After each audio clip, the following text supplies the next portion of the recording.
ये सब तो ठीक है, लेकिन इतना सब लिखने के बाद बस वो ये बताना भूल गए कि ये सब करने के लिए उन्हें ब्रुनोई का जो सुल्तान है वो पैसा देगा, या पप्पू जी स्विस बैंक में करवाई अपनी एफडी तोड़कर लोगों में पैसा बांटेंगे। बताओ रौनक भाई साहब, पप्पू जी अपना स्विस बैंक की एफडी तोड़वा कर देंगे पैसा कि कहां से रेवड़ी बांटेंगे ये तो नहीं पता, लेकिन आपका ये पता चल गया है कि आप कांग्रेस को बदनाम करने के लिए, कांग्रेस को नीचा दिखाने के लिए किस हद तक जा सकते हो कि इसका कोई लिमिट नहीं है। पहले गोदी मीडिया थी अलग, आप जो है आप पुरस्कार पाकर मोदी से धन हो गए हैं, इसीलिए सिर्फ आपको एक एंगल से दिखता है, एक आंखियां बंद कर लेते लगता है। दोनों आंख खोल के देखा करिए, दोनों आंखें खोलिएगा ना तो दोनों एंगल से दोनों चीज दिखेगा। कांग्रेस का बात आपने गिना दिया, केजरीवाल का बात गिना दिया, अब बीजेपी वाला के हम गिनाते हैं, और उसके बाद आप बोलिएगा कि ना भैया ये बीजेपी भी स्थिति गंभीर करके रखा है।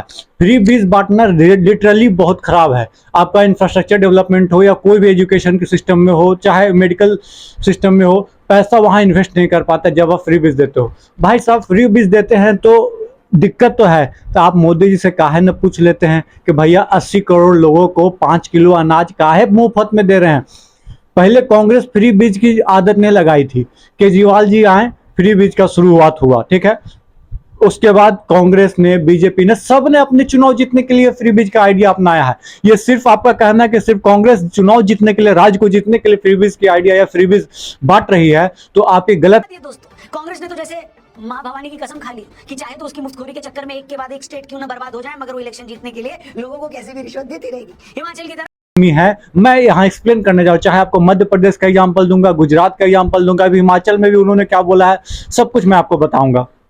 हिमाचल में सिर्फ कांग्रेस ने ही फ्री बीज की बात नहीं की है, यहां तक बीजेपी ने भी बात की है, ठीक है। तो मैं शुरुआत करता हूं। दरअसल मैं आपको बता देता हूं कि 2014 के पहले जो कर्ज था भारत पे 55 लाख करोड़ का था, और 2024 आते आते 2,05,00,000 करोड़ का कर्ज कैसे हो गया भाई साहब रौनक जी? बउआ बोल रहे हैं, बालक बुद्धि जो बोला था ना मोदी जी ने कि बालक बुद्धि कुछ बोल देता है, सही बात है, बालक बुद्धि हो आप। मैं बता रहा हूं, तुम लोग कैसे, तुम लोग जो है ना एक तरफा दिखाते हो, और एक तरफा क्या आवाज हम बता रहा है, दोनों तरफा के साइड दिखा रहा है। आप एक तरफ का अपना बात बता दिए, अब दूसरा का साइड के सुन लो। 55 लाख करोड़ था 2014 के पहले, अब आज हो गया है 2,05,000, 2,50,000 करोड़ हो गया है, ठीक है ना। अब कर्ज हो गया, ठीक है। कैसे हुआ, क्या हुआ, आप बता दीजिएगा, प्लीज एक्सप्लेन कीजिएगा। दरअसल कॉरपोरेट को माफ किया जा सकता है कर्जा, तो किसानों का माफ करने में कौन सा घुइयां, कौन सा आपको दर्द हो रहा है पेट में, कौन से आपके भैंस बेच के आपको लाया जा रहा है पैसा? जब ये टैक्स दे रहे हो तो कॉर्पोरेट का 16 लाख, 15 लाख, 12 लाख करोड़ माफ कर दिया जा रहा है, कहा जा रहा है 10 लाख 15 लाख करोड़ रुपया कहा जाता है कि माफ कर दिया गया। इसमें सच्चाई कितना तो सरकार बताएगी, लेकिन किसानों का कर्जा माफ करने में काहे घुटनों में दर्द हो जाता है भाई साहब? ये काहे ना आप पूछते हो सरकार से? नहीं पूछ सकते हो, काहे कि चाटुकार बन के रहने से फायदा है। सरकार जिसकी सत्ता रहेगी उसके साथ रहेंगे तो बेनिफिट तो हमको मिलेगा ही, आसानी से इंटरव्यू मिल जाएगा, आसानी से हमको अवार्ड मिल जाएगा।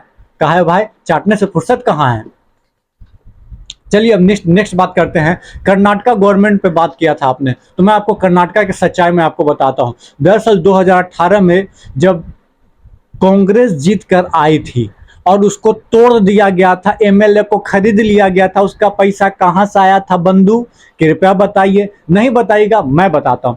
दरअसल 2018 में 2.5 लाख करोड़ के अप्रॉक्स कहा जाता है, 2.5 लाख करोड़ का डेब्ट था, लोन था बोला जाता है कर्नाटका में। लेकिन 2023 आते आते बीजेपी जब सत्ता छोड़ के जाती है तब 5 लाख करोड़ का हो जाता है लोन। ये बताइए, डायरेक्ट डबल, पैसा दुगना कैसे कर दिए भाई? हेरा फेरी की तरह हेरा फेरी वाला बात हो गया। 20 दिन में पैसा डबल, यहाँ 5 साल में पैसा डबल, उधारी वाला पैसा। ये क्या था? एक ऊपर से एजुकेशन में जो आपने खर्च किया 12%, जो पूरा स्टेट ऑफ यूटी मिलाकर 12% नहीं होता है, 12% से कम है। उसके बाद चलिए एमएलए तोड़े, पार्टी तोड़ी, लेके घिसक जाओ। चलिए अब कर्नाटक की बात कर लिए, कर्नाटक के बाद एक और कर देते हैं। उसके बाद बात करते हैं गुजरात की। गुजरात फेवरेट स्टेट, जी हाँ मोदी जी की स्टेट है, मोदी जी अमित शाह के गृह राज्य जिसको बोला जा सकता है। दरअसल पहली बार जब बीजेपी पावर में आई तो 10,000 करोड़ का वहां पे लोन था एक तरह से बोला जाए तो। और जब मोदी जी बने 2001-2002 में, उस समय 45,000 करोड़ हो गया। और जब मोदी जी छोड़ के गए तब इसका डेप्थ हो जाता है 2.25 लाख करोड़। आप समझ सकते हो कि कितना जंप हो गया, कितना गुना बढ़ गया। चलिए इसके बाद की बात करते हैं। जब पिछला साल की बात किया जाए, आपको मैं बता देता हूं, 2021-22 के समय 3.2 लाख करोड़ पहुंच जाता है। और ये जो है एनुअल बजट जो है ना, ओकरो से ऊपर बढ़ गया। तो एक रात तो का बोलवा हो रौनक भैया, थोड़ा एक्सप्लेन करो। 2022-23 का एनुअल बजट है 2.4 लाख करोड़, अब आपके पास उधारी है 3.2 लाख करोड़। खूब मजे लिए दोस्त कि भाई हिमाचल में कैसे क्या बोलते हैं अपनी सरकार, ये क्या बोलते हैं, पैसा छोड़ रही है, 2 महीना का वो क्या बोलते हैं सैलरी लेना बंद करी है। अब यहाँ कैसे कर्ज भराई न बताई, न बता पाइएगा। काहे कि हिमाचल पे बनाना था, हिमाचल में लोग जान रहे थे कि इस बार बीजेपी हटने वाली है, कांग्रेस आने वाली है, तो कैसे लोगों को इन्फ्लुएंस किया जाए। बहुत बड़े आपके पास बहुत ज़्यादा फॉलोवर, आपके पास बहुत ज़्यादा सब्सक्राइबर है, तो इन्फ्लुएंस होगा ना भाई। अब हम बता रहे हैं हमारे पास ना सब्सक्राइबर है, माइको इसने है और ना कुछ है, उसके बाद भी मैं आपको पोल खोलने में कमी नहीं रखूंगा, क्योंकि सच्चाई बताना जरूरी है। अब आ जाइए मध्य प्रदेश, लाडली बहना स्कीम 1500 पर महीना चुनाव के पहले बांटा जाता है, जिससे भारी बहुमत से एमपी में सरकार बनती है। तो ये काहेला बांटल जा गया था कि कैसों न कैसों करके हमारी सरकार बन जाए, इसीलिए बांटा गया था। अन्ना है तो जाके देख लीजिएगा। यही कम्मा जो है महाराष्ट्र वाला भी सोच लिया, करना शुरू कर दिया है लाडली बहनी स्कीम, और वो पैसा देना शुरू कर दिया। एलपीजी का वादा किया गया था कि भाई 450 रुपया देना वो शुरू करेंगे। ये वादा मुक्तखोरी का नहीं है तो क्या है, ये चुनाव जीतने वाला जुमला नहीं है तो चुनाव जीतने वाला जुमला बोलिए, चुनाव जीतने वाला फ्री बीज की कहानी नहीं है तो क्या है बाबू रौनक भैया, हम तो बहुआ बोल रहे हैं। सुना एलपीजी 450 रुपये के अच्छी देंगे, जो लाडली बहना योजना के तहत आ रहे हैं। और लाडली बहना योजना में कितने लोग आ रहे हैं, 1.31 करोड़ महिलाएं। चलिए उसके बाद बोला गया कि धान और क्या बोलते हैं गेहूं जो है 2700 और 3100 रुपये हम लोग खरीदेंगे। ये का था रौनक भैया, थोड़ा एक्सप्लेन करवा तो ज़्यादा अच्छा रही, हमने लोग के समझ में आ जाता कि तू कांग्रेस करना, तू बीजेपी के भी बात के सच्चाई के सामने रखा है। लेकिन नहीं, क्या करने से, टाइम आपके पास नहीं है, चाटने से, बटरिंग लगाने से। चलिए आगे बात करते हैं। दरअसल जब से सरकार बनी है 2023 में नवंबर में, उस समय से कहा जा रहा है कि 3.5 लाख करोड़ रुपया ले लिया गया है। कहा जा रहा है 3,500 करोड़ पर महीना ये सरकार जो है उधार ले रही है। काहे भैया, का दिक्कत होल बा एकरा में बताई। एकरा में आपके पास ना है काहे उतना पैसा नहीं है, लेकिन सफा क्रिस्टा में हम लोग चलेंगे। कहा जा रहा है 11 करोड़ के गाड़ी खरीदाने के लिए अच्छी कहा गया है। मध्य प्रदेश का हाल है मैं आपको बता रहा हूँ क्या।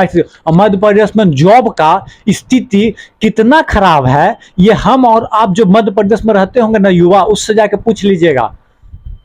और ऊपर से मैं बताता हूँ दूसरी चीज, व्यापम घोटाला कहाँ हुआ था सर, भूल गए तो हम आपको याद दिला देते हैं। भट्टा प्रसौल भूल गए सर, नहीं याद है तो हम आपको याद दिला देते हैं। हिमाचल के गिना रहे हैं कि सबको जमीन बांटा गया, तो व्यापम घोटाला गिनाने में शर्म आता है क्या। 69,000 शिक्षक भर्ती का घोटाला बड़का हो गया, उसमें कितना पैसा कहाँ चल गया, जिसको शर्म आता है क्या गिनाने में। शर्म आता है तो क्या बोले हम। ये रहा, मैं आपको इनके बारे में कुछ चीज मैं आपको बता दें। हालांकि अभी यूपी की बात, अभी आपको राजस्थान की बात मैंने नहीं किया, अभी उस पर चर्चा करेंगे अगले वीडियो में। तब तक के लिए हम बिहार की बात नहीं किए हैं। 20 साल से बिहार में हो तुम लोग, क्या किए हो जो तुमको पता होना चाहिए। बीजेपी भी तो साथ में है, ऐसा थोड़ी ना है कि खाली जेडीयू है तो बीजेपी भी तो रलाएगा। और जो बोलते फिर रहे हैं कि झारखंड में परिवर्तन आएगा तो अच्छा होगा, भैया इसके पहले भाजपा की सरकार थी तो क्या अच्छा हुआ था झारखंड में, उसमें कितना बिजली पानी मिल रहा था, जरा ये भी गिना दे चोर लोग। नहीं गिनाएंगे, नहीं गिनाएंगे, हम पर आपके लिए जरूर गिनाएंगे। हमारा साथ बने रहिए तो लोग का साथ यदि मिल जाएगा तो इन लोग को रिलाई कर देंगे अच्छे लेवल पे। धन्यवाद, जय हिंद, जय भारत दोस्तों।